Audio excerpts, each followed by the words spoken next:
Hi friends, welcome to Lakshmi Max. இன்னைக்கு என்ன பார்க்க போறோம் அப்படின்னு பார்த்தீங்கன்னா செப்டம்பர் 13 and 14ல கேட்ட சயின்ஸ் கொஸ்டின்ஸ் எல்லாத்தையும் பார்க்க போறோம். ஓகேவா? So first question, which gas is produced will be produced. So இந்த ஈக்குவேஷன் இந்த ரியாக்ஷன்ல என்ன கேஸ் வந்து ப்ரொடியூஸ் ஆகும்னு கேட்டிருக்காங்க. ஜிங்க் ஆக்சைடு வந்து காப்பர் கூட வினைபுரியும் போது என்ன ஆகும் அப்படின்னு பார்த்தீங்கன்னா ஜிங்க் வேப்பர் கிடைக்கும். அதாவது ஜிங்க் வந்து ஆவி ஆயிரும். அதுக்கப்புறம் அது கூட என்ன இருக்கும் அப்படின்னு பார்த்தீங்கன்னா கார்பன் மோனாக்சைடு வந்து கிடைக்கும். ஸோ ஓகேவா? ஸோ ஜிங்க் ஆக்சைடு வந்து கார்பன் கூட வினைபுரியும் போது வெளிவரக்கூடிய வாயு என்ன அப்படின்னு பார்த்தீங்கன்னா carbon monoxide. What is the work of bile juice? இது பைல் ஜூஸோட வேலை என்னன்னு கேட்டிருக்காங்க. ஸோ பித்த நீரின் செயல்பாடு என்ன அப்படின்னு பார்த்தீங்கன்னா convert fat into small molecules. கொழுப்பை வந்து சின்ன சின்ன துகள்களாக மாற்றக்கூடியது தான் இந்த பித்த நீரின் செயல்பாடு. What is the pH if you react strong base and weak acid? pH should be more than 7. ஓகேவா? ஸோ என்னன்னா ஒரு ஸ்ட்ராங் பேஸை வந்து வீக் ஆசிட் கூட நம்ம வந்து ரியாக்ட் பண்ண வைக்கிறோம் அப்படின்னா என்ன ஆகும் அப்படின்னு பார்த்தீங்கன்னா உருவாகக்கூடிய அந்த ப்ராடக்ட் வந்து எப்படி இருக்கும் அப்படின்னு பார்த்தீங்கன்னா அதோட pH வந்து மோர் தென் 7 இருக்கும். ஒரு வலிமை மிகுந்த காரத்தை வலிமை குறைந்த அமிலத்து கூட வினைபுரிய வைக்கும் போது கிடைக்கக்கூடிய விளை பொருளோட pH மதிப்பு எவ்வளோ இருக்கும் அப்படின்னு பார்த்தீங்கன்னா 7 விட அதிகமாக இருக்கும். ஓகேவா? Which gas will be produced? So carbon வந்து H2O நீர் கூட வினைபுரியும் போது என்ன வரும் அப்படின்னு பார்த்தீங்கன்னா கார்பன் மோனாக்சைடு பிளஸ் ஹைட்ரஜன். ஓகேவா? Why are finger like structure present in small intestine? சிறுகுடல்ல வந்து ஒரு சிறிய வில்லை போன்ற நீச்சி ஒன்று இருக்கும். சரியா? ஸோ அது வந்து எதுக்காக அப்படி காணப்படுது அப்படின்னு கேட்டிருக்காங்க. ஸோ இந்த நீச்சிகள் வந்து எதுக்காக அப்படின்னு பார்த்தீங்கன்னா செரிமானத்தின் போது ஊட்டச்சத்துக்களை வந்து உறிஞ்சுவதற்கு. ஓகேவா? They help in absorption. அதுக்கப்புறம் தே இன்க்ரீஸ் த சர்ஃபேஸ் ஏரியா. ஓகேவா? If current flow through a conductor or I1, I2, I3 with magnetic field B1, B2, B3. ஓகேவா? ஸோ இந்த ஒரு கரண்ட் வந்து ஒரு மேக்னெட்டிக் ஃபீல்டில் I1, I2, I3 பாஸ் ஆகுது அப்படின்னா ஸோ எப்படி இருக்கும் அப்படின்னு பார்த்தீங்கன்னா கரண்ட் வந்து B1 less than B2 less than B3. ஓகேவா?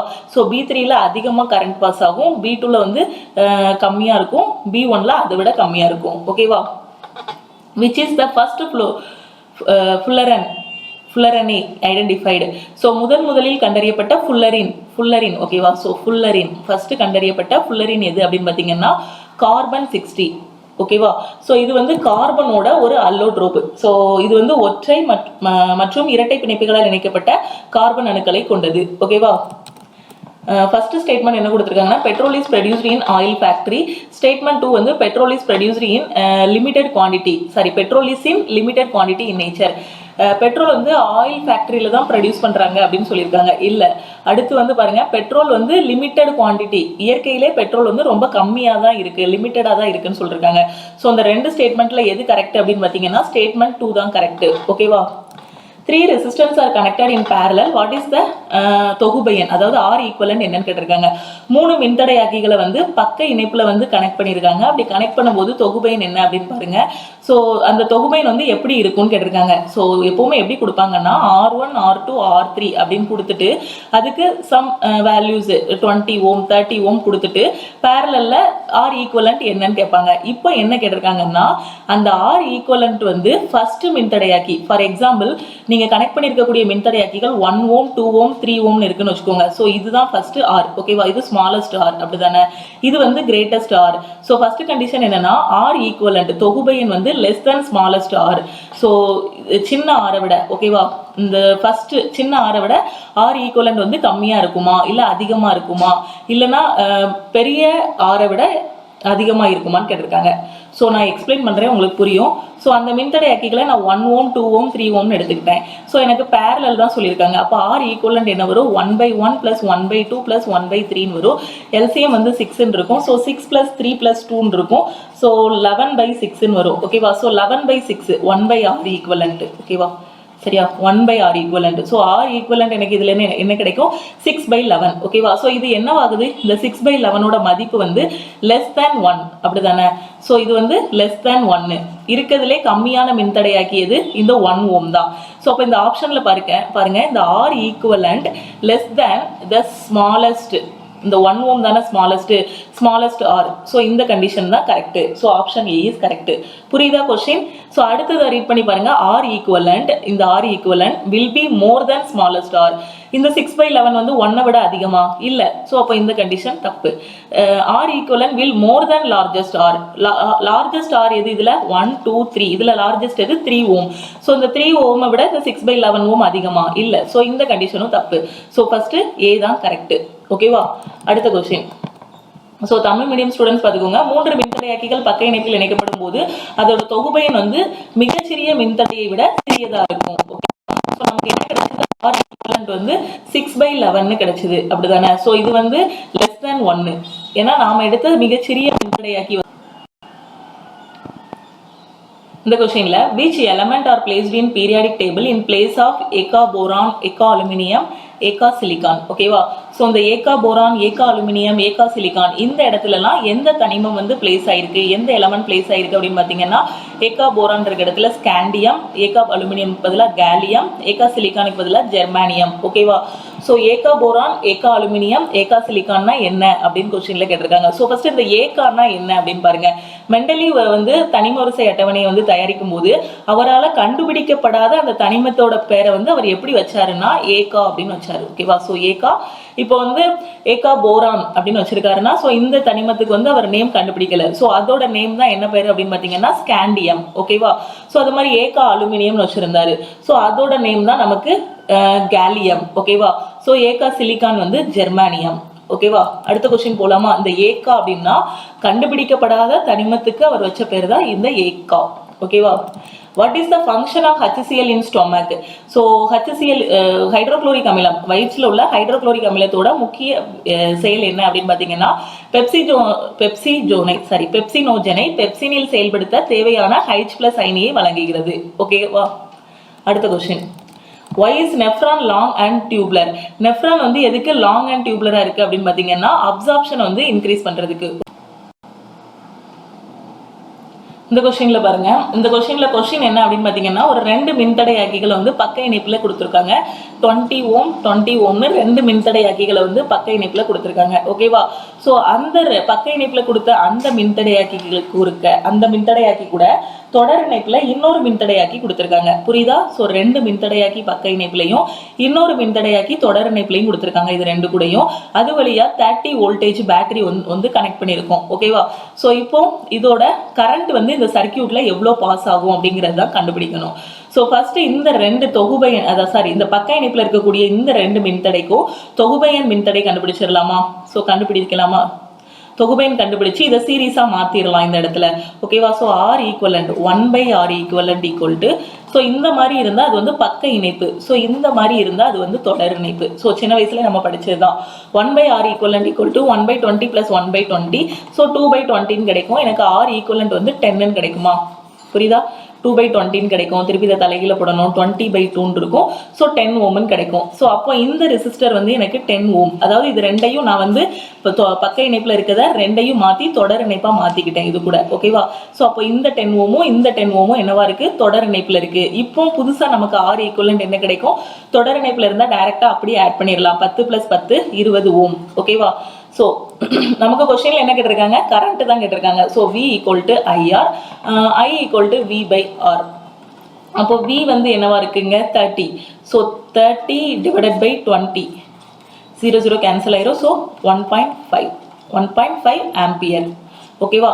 இந்த சர்க்கியூட்ல பாஸ் ஆகக்கூடிய கரண்ட் வந்து 1.5 ஆம்பியர்.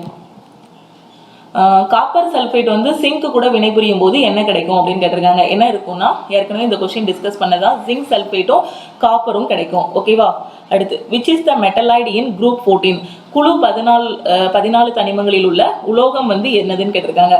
ஸோ கார்பனா, டின்னா, இல்லை ஜெர்மானியமா, இல்லை லெட்டான்னு கேட்டிருக்காங்க. ஸோ குரூப் 14ல உள்ள மெட்டலாய்டு என்ன அப்படின்னு பார்த்தீங்கன்னா ஜெர்மானியம். ஓகேவா? For a concave mirror, if a ray pass through focus, how will it reflect? So for a இது நேற்றுக்குள்ள வீடியோவில் கூட நான் சொன்னேன். For a concave mirror, if a ray passes, ஒரு கான்கேவ் மிரர்னா என்னது, குழி ஆடி. ஓகேவா? ஸோ இதுல ஒரு ரே வந்து பாஸ் ஆகுது. எது வழியானா ஃபோக்கஸ் வழியா பாஸ் ஆகுது. ஸோ அது எப்படி ரெஃப்ளெக்ட் ஆகும் அப்படின்னு பார்த்தீங்கன்னா parallel to principal axisக்கு இணையா அது வந்து ரெஃப்ளெக்ட் ஆகும். ஓகேவா? What is the reason of red color at the time of, read the red. ஓகேவா? red color at the time of sunrise and sunset. சூரியன் உதிக்கும் போதும் மறையும் போதும் பாத்தீங்கன்னா அது வந்து ரெட் கலர்ல இருக்கும். அதுக்கான காரணம் என்ன அப்படின்னு பாத்தீங்கன்னா ஒளி சிதறல் அடைகிறது தான் அதுக்கான காரணம். ஓகேவா? ஒளி சிதறல், இல்ல இங்கிலீஷ்ல வந்து ஸ்கேட்டரிங். ஓகேவா? என்ன ஒயர், இப்போ வோல்டேஜ் இஸ் ஹாஃப், ஒரு ஒயர் இருக்கு, அந்த ஒயர்ல வோல்டேஜ் வந்து நான் வந்து ஹாஃப் ஆக்கிக்கிறேன். ஓகேவா? And the current double, so current வந்து டபுள் ஆயிடுது. What will be the effect on new resistance, புதுசா உள்ள அந்த மின்தடையில புது ரெசிஸ்டன்ஸ் வந்து எப்படி மாறும், அதாவது V = IR தான் ஓம்ஸ் லா.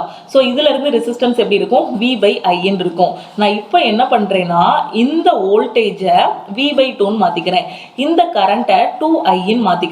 ஸோ இப்படி மாத்தும் போது எனக்கு புதுசா வரக்கூடிய ரெசிஸ்டன்ஸ் என்ன வரும், ஸோ இதுதான் புது ரெசிஸ்டன்ஸ் எப்படி வரும், புது ரெசிஸ்டன்ஸ் வந்து V/2 இருக்கு. ஸோ எனக்கு என்ன வரும், இந்த 2 இது கூட சேர்ந்தல, இந்த 2I வந்து மேலே போயிடும். ஸோ V/4I கிடைக்குமா? ஸோ நியூ ரெசிஸ்டன்ஸ் வந்து V/4I. ஸோ நியூ ரெசிஸ்டன்ஸ் எதுக்கு ஈக்குவலாக இருக்கும், V/I. ஆல்ரெடி இந்த V/I எதுக்கு ஈக்குவல், Rக்கு equal. So R new equal to R/4 இல்லைன்னா 1/4. இது 1/4 இருக்கு, இந்த V/Iக்கு பதிலாக இந்த R சப்ஸ்டியூட் பண்றேன். ஸோ அப்போ R நியூ வந்து எனக்கு எதுக்கு ஈக்குவலாக இருக்கும், R/4க்கு ஈக்குவலாக இருக்கும். ஸோ புதுசாக வரக்கூடிய ரெசிஸ்டன்ஸ் மின்தடை வந்து எதுக்கு ஈக்குவலாக இருக்கும்னா பழைய ரெசிஸ்டன்ஸ்ல 1/4 பங்கா இருக்கும். ஓகேவா? அடுத்த கொஸ்டின், ஒரு கம்பியில் மின்னழுத்தம் பாதியாக்கப்படுகிறது, மின்னோட்டம் 2 மடங்கு ஆகிறது எனில் புதிய மின்தடை. அதாவது இந்த கொஸ்டினை தமிழ்ல டிரான்ஸ்லேட் பண்ணியிருக்கேன், தமிழ் மீடியம் ஸ்டூடெண்ட்ஸ் பார்த்துக்கோங்க. At the time of electrolysis of NaOH, which ion will attract the cathode? So NaOH மின்னார் பகுப்பின் போது கேத்தோடில் ஹைட்ரஜன் வந்து வெளியேற்றப்படுகிறது. ஓகேவா? ஸோ அந்த கொஸ்டின் தான். ஸோ ஹைட்ரஜன் வந்து என்ன ஆகும் அப்படின்னு பார்த்தீங்கன்னா டிஸ்சார்ஜ் ஆகும். ஓகேவா? which is not belong to homologous series. இந்த CH4, C3H8, C3H6, C4H10. ஓகேவா? ஸோ இந்த 4 இதுல எது வந்து ஹோமோலோகஸ் சீரீஸ் கிடையாது அப்படின்னு பார்த்தீங்கன்னா C3H6. ஓகேவா? Water pump convert days energy into days energy. ஒரு நீர் குழாய், so motor pump, water pump எல்லாம் எடுத்துக்கிட்டீங்க அப்படின்னா அதுல வந்து என்ன தத்துவம் செயல்படுது அப்படின்னு பார்த்தீங்கன்னா அதுல வந்து என்ன அப்படின்னு பார்த்தீங்கன்னா எலக்ட்ரிக்கல் எனர்ஜி வந்து மெக்கானிக்கல் எனர்ஜியா வந்து மாற்றப்படுது. ஸோ என்ன ஆற்றல் பார்த்தீங்கன்னா எலக்ட்ரிக்கல் எனர்ஜினா மின்சார ஆற்றல் வந்து இயந்திர ஆற்றலாக மாற்றப்படுகிறது. ஓகேவா? ஸோ 2 ஊடகம் இருக்கு, 2 மீடியம் இருக்கு. ஸோ அதுல வந்து ஃபர்ஸ்ட் ஊடகத்துல பாத்தீங்க அப்படின்னா அதோட ரெஃப்ராக்டிவ் இண்டெக்ஸ் வந்து 3/2 இருக்கு. ரெண்டாவது ஊடகத்துல வந்து 4/3 இருக்கு. கொஸ்டின்ல என்ன கேட்டிருக்காங்கன்னா refractive index of B with respect to A. So B யோட ரெஃப்ராக்டிவ் இண்டெக்ஸ் A பொறுத்து எவ்வளோ அப்படின்னு கேட்டிருக்காங்க. ஓகேவா? ஸோ B யோட ரெஃப்ராக்டிவ் இண்டெக்ஸ் A பொறுத்து, ஸோ B யோடது A பொறுத்து, ஸோ மியூ A. B யோடது எவ்வளோ 4/3, A யோடது வந்து 3/2. ஸோ படக்குன்னு எக்ஸாம்ல 3 கேன்சல் பண்ணி விட்டுறக்கூடாது, 4/3 இன்ட்டு 2/3 வரும். ஓகேவா? இந்த 3 கீழே இருந்தால் தான் கேன்சல் பண்ணியிருக்க முடியும். ஓகே? ஸோ தலைகீழ போட்டு பார்த்துட்டு பண்ணுங்க, ஏன்னா எக்ஸாம் அவசரத்தில் இந்த 3ஐயும் படக்குன்னு கேன்சல் பண்ணிடுவீங்க. ஸோ என்ன கிடைக்கும் அப்படின்னு பார்த்தீங்கன்னா 8/9. ஓகேவா? அடுத்த question, which is transporting food, CO2 and N2 waste in human. மனித உடல்ல வந்து உணவு, கார்பன் டை ஆக்சைடு, நைட்ரஜன் கழிவுகளை வந்து எது கடத்துது அப்படின்னு பார்த்தீங்கன்னா plasma. What is the definition of biodegradation? அதாவது பயோடிகிரேடேஷன்னா ஒரு மக்கும் இல்லைன்னா சிதைவடையக்கூடியதுதான் தமிழ்ல வந்து இங்கிலீஷ்ல வந்து பயோடிகிரேடேஷன் அப்படின்னு சொல்லுவாங்க. Decomposition of waste material into harmless material by micro organisms. அதாவது ரொம்ப பாதிப்பு ஏற்படுத்தக்கூடிய மெட்டீரியல்ஸ் இருக்குல்ல, ஸோ அந்த குப்பைகள் எல்லாத்தையும் மைக்ரோ ஆர்கானிசம்னா என்னன்னா அந்த நுண்ணுயிரிகள் சிதைக்கக்கூடியது, பூஞ்சைகள், அது எல்லாத்தையும் சிதைக்கும் தெரியுமா, அதுதான் மைக்ரோ ஆர்கானிசம்ஸ். ஸோ அந்த குப்பைகளை எல்லாத்தையும் சிதைச்சு ஹார்ம்லெஸ்ஸா தீங்கு விளைவிக்க கூடாததா மாற்றக்கூடியது. ஓகேவா? ஹார்ம்லெஸ். ஓகேவா? பயோடிகிரேடேஷன் என்பது பாக்டீரியா மற்றும் பூஞ்சை போன்ற நுண்ணுயிர்களால் கரிம பொருட்களின் முறிவு. ஓகேவா? ஸோ அதை வந்து மக்கக்கூடியது, சிதைக்க வைக்கிறது, குப்பையை வந்து சிதைக்க வைக்குது எந்த ஒரு தீங்கும் இல்லாம. Electrical magnet convert electrical energy into magnetic energy. ஓகேவா? ஸோ எலக்ட்ரிக்கல் மேக்னெட் என்ன பண்ணும்னா எலக்ட்ரிக்கல் எனர்ஜியை மேக்னெட்டிக் எனர்ஜியா மாற்றும். choose the incorrect statement for effective nuclear charge in a periodic table. So ஒரு 3 ஆப்ஷன் கொடுத்துட்டு இதுல வந்து எது வந்து இன்கரெக்ட்னு கேட்டிருக்காங்க. Upon going left to right effective nuclear charge வந்து இன்க்ரீஸ் ஆகும். இடது பக்கத்துல இருந்து வலது பக்கத்துக்கு போகும்போது எஃபெக்டிவ் நியூக்ளியர் சார்ஜ் வந்து இன்க்ரீஸ் தான் ஆகும். So correct. Upon going top to bottom effective nuclear charge வந்து என்ன ஆகும், டாப்ல இருந்து பாட்டத்துக்கு போகும்போது டிக்ரீஸ் ஆகும். It is not dependent on number of shell. So இது வந்து நம்பர் ஆஃப் ஷெல்ஸை வந்து டிபெண்ட் பண்ணி இருக்கும். ஓகேவா? ஸோ இது வந்து நம்பர் ஆஃப் ஷெல்ஸை டிபெண்ட் பண்ணி இருக்கும். இதுல வந்து நாட் டிபெண்டன்ட் கொடுத்துருக்காங்க. ஸோ இதுதான் இன்கரெக்ட். ஓகேவா? which is suicide bag in cell. So செல்களின் தற்கொலை பையன்னு எதை சொல்லுவோம் அப்படின்னு பார்த்தீங்கன்னா lysosome. which equipment work on Joule's heating law. So Joule's heating விதிப்படி எந்த எக்யூப்மெண்ட் ஒர்க் ஆகுது அப்படின்னு பார்த்தீங்கன்னா heating rod. blood circulation of fish which is correct. So ஒரு 3 ஆப்ஷன் கொடுத்துட்டு blood will flow from ventricle to gills. ஓகேவா? ஃபிஷ்ஷில் வந்து blood எங்கேருந்து போகும் அப்படின்னு பார்த்தீங்கன்னா வென்ட்ரிக்கிள்ல இருந்து கில்ஸுக்கு போகும். ஓகேவா? ஸோ இதுதான் கரெக்ட். மற்ற 2 ஆப்ஷனும் தப்பு. Double displacement reaction. ஸோ இரட்டை இடப்பெயர்ச்சி வினைக்கு ஒரு எடுத்துக்காட்டு ஒரு 2 ஆப்ஷன் கொடுத்துட்டு இதில் எது இரட்டை இடப்பெயர்ச்சி வினைன்னு கேட்டிருக்காங்க. ஸோ இதில் வந்து லெட் குளோரைடு காப்பர் சல்ஃபேட் கூட வினை புரிஞ்சு காப்பர் குளோரைடையும் லெட் சல்ஃபேட்டையும் கொடுக்கும். ஸோ இதுதான் இரட்டை இடப்பெயர்ச்சி வினை. ஓகேவா? ஸோ இதுதான் செப்டம்பர் 14 and 13 கேட்ட சயின்ஸ் கொஸ்டின்ஸ். ஓகேவா? ஸோ மேக்ஸ் கொஸ்டின்ஸ் எல்லாத்தையும் நம்ம வந்து அடுத்த வீடியோவில் பார்க்கலாம். இந்த வீடியோ வந்து உங்களுக்கு ரொம்பவே யூஸ்ஃபுல்லாக இருக்கும்னு நினைக்கிறேன். உங்கள் ஃப்ரெண்ட்ஸும் எக்ஸாமுக்கு ப்ரிப்பேர் பண்ணிட்டு இருந்தாங்கன்னா மறக்காமல் அவங்களுக்கும் இந்த வீடியோவை ஷேர் பண்ணுங்கள். ஓகேவா? உங்களுக்கு ஏதாவது டவுட்ஸ் இருந்தது அப்படின்னா கமெண்ட்ல சொல்லுங்கள். எக்ஸாம் எழுதி முடிச்சுட்டு வந்தவங்க எக்ஸாம் எப்படி இருந்தது அப்படிங்கிறத என்னோட வாட்ஸ்அப் நம்பருக்கு வாட்ஸ்அப் பண்ணுங்கள். வேற என்ன ஏதாவது டவுட்ஸ் இருந்ததுன்னா எக்ஸாம் ரிலேட்டடாக பார்த்தீங்கன்னா ஃபோட்டோ பேஸ்ட் பண்ணுறது, இல்லைன்னா ஆதார் கார்டில் ஏதாவது நேம் மாறி இருக்கிறது, இல்லை உங்ககிட்ட ஏதாவது ஒரு ஐடி ப்ரூஃப் இல்லைனா இந்த மாதிரி ஏதாவது எக்ஸாம் ரிலேட்டடாக டவுட்ஸ் இருந்துச்சு அப்படின்னா மறக்காமல் எனக்கு வந்து வாட்ஸ்அப் பண்ணுங்கள். அப்புறம் எக்ஸாம் வந்து உங்களோட ஹால் டிக்கெட்டில் வந்து 1 hour பிஃபோருக்கு ஒரு டைம் போட்டிருக்காங்க. 9 o'clock போட்டிருக்காங்கன்னா அதுலேருந்து ஒரு 1 hour பிஃபோர் போங்க. 8 o'clock ஹாலுக்கு வந்து போயிருங்க. ஓகேவா? ஸோ எக்ஸாம் சென்டருக்கு வந்து போயிருங்க. லாஸ்ட் மினிட்ல அவசரமாக போகாதீங்க. ஏன்னா நம்ம வந்து ரிலாக்ஸாக போனால் தான் எக்ஸாம் வந்து நல்லா பண்ண முடியும். ஓகேவா? ஸோ ரிலாக்ஸாக போங்க. சீக்கிரமாக போய் இருந்துட்டா எந்த பிரச்சனையும் இல்லை. அப்புறம் உங்களை சுற்றி ஏதாவது ஒரு நெகட்டிவிட்டிஸ் எக்ஸாம் ஹாலில் நடக்குன்னா அதை பார்க்காதீங்க. பேசாமல் படுத்து தூங்கிடுங்க. அதாவது எக்ஸாம் ஆரம்பிக்கிறதுக்கு முன்னாடி வரைக்கும் எக்ஸாம் ஆரம்பித்த பிறகு ஸ்பீடாக போட ஆரம்பிச்சிருங்க. ஏன்னா எப்படியும் ஹாலில் உட்கார வச்சு வெரிஃபிகேஷன் நடக்கும்போது ஒரு 1/2 hour 1 hour லேட் பண்ணுவாங்க. ஸோ அந்த மாதிரி லேட் ஆகும்போது வேறு ஏதாவது ஒரு பொண்ணுக்கு ஏதாவது ஒரு பிரச்சனை ஆகும். ஃபிங்கர் பிரிண்ட் ஒர்க் ஆகாது, இல்லைனா அவங்க லேட்டாக வந்திருப்பாங்க, இல்லை ஏதாவது ஒரிஜினல் ப்ரூஃபை மறந்து வச்சுட்டு வந்திருப்பாங்க, இல்லை ஹால் டிக்கெட்டை வந்து ஜெராக்ஸ் எடுக்காமல் இந்த மாதிரி ஏதாவது சின்ன சில்லி மிஸ்டேக்ஸ் பண்ணிட்டு இருப்பாங்க. ஸோ அவங்கள பார்க்கும்போது அந்த நெகட்டிவிட்டி வந்து உங்களையும் அட்டாக் பண்ணிடும். ஓகேவா? ஸோ அந்த மாதிரி நெகட்டிவ்ஸ் எல்லாத்தையும் அப்படி ஓரம் கட்டிட்டு ஃபுல் ஃபோக்கஸே எக்ஸாமில் வச்சு எக்ஸாம் நல்லா பண்ணிட்டு வாங்க. ஏன்னா அந்த 1.5 மணி நேரத்தில் நீங்கள் எப்படி பெர்ஃபார்ம் பண்ணுறீங்களோ அதுதான். இவ்வளோ நாள் வரைக்கும் நீங்கள் என்ன படிச்சிருக்கீங்க அதெல்லாம் மேட்டர் கிடையாது. அந்த 1.5 மணி நேரத்தில் நீங்கள் வந்து நல்லா எக்ஸாம் பண்ணணும். ஓகேவா? Okay, all the best. நல்லா பண்ணுங்க எக்ஸாம். திருப்பியும் அடுத்த வீடியோவில் பார்க்கலாம். எக்ஸாம் போகாதவங்க வந்து டெய்லி போடக்கூடிய அனாலிசிஸை பார்த்துட்டு போங்க. ஏன்னா எக்ஸாம் வந்து இதே பேட்டர்னில் ரிப்பீட் ஆகலாம். ஓகேவா? Okay, thank you.